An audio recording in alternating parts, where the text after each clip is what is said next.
চার দিনকার পানিতেই একদম হলকম্ব করে দিচ্ছে।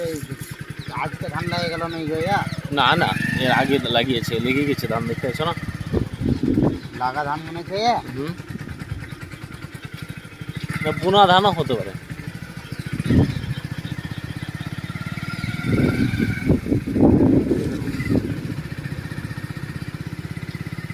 বুড়া পুরা দেবো তো ছোট ছোট গাছ, বুড়ো গাছ না, চাষ করলে দিকে দিকে আমাদের সব বেড়াই হবে। তাই না? তাহলে তো गेम में देवा घर है।